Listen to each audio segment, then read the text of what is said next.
Dear friends, आज दुनिया में एक अहम खबर कल से फैली हुई है कि प्रेसिडेंट ट्रंप ने इजरायली वज़ीर आज़म के साथ मिलके एक 20 नुकाती एजेंडा जारी किया है गाज़ा के लिए, गाज़ा में अमन के क़याम के लिए, जिसे तमाम अहम मुस्लिम ममालिक ईरान को और यमन को छोड़कर सब कबूल कर रहे हैं।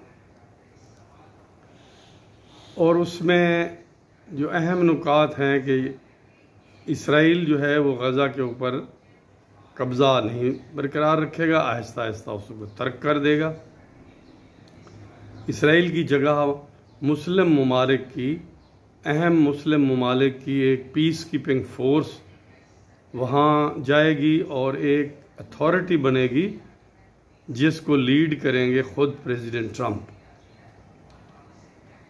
और वो हमास के लिए 2 ऑप्शन रखी गई हैं। अगर वो चाहें तो हथियार फेंक कर पुरअमन शहरी के तौर पर गाज़ा में रह सकते हैं, और अगर चाहें तो वो गाज़ा से बाहर किसी और मुल्क में हमास और उसके रहनुमा जा सकते हैं। और इसके नतीजे में सीज़ फायर होगा, कैदियों का तबादला होगा और बतदरीज इजरायली फ़ौज गाज़ा से निकल जाएगी और फिर आगे कहीं जाके एक हुकूमत बनेगी, इलेक्शन वगैरह होंगे वगैरह वगैरह।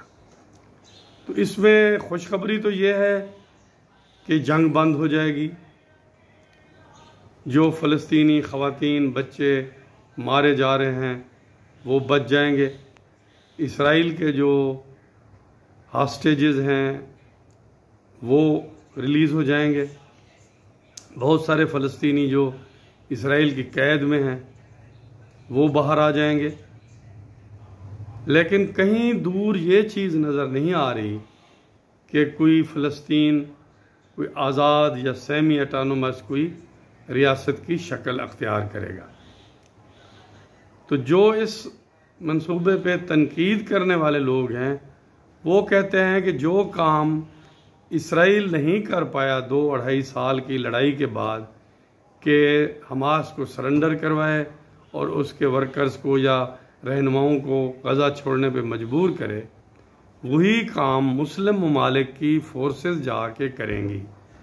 और इसराइल के जो डर्टी काम इसराइल नहीं कर सका वो ये फ़ौजें करेंगी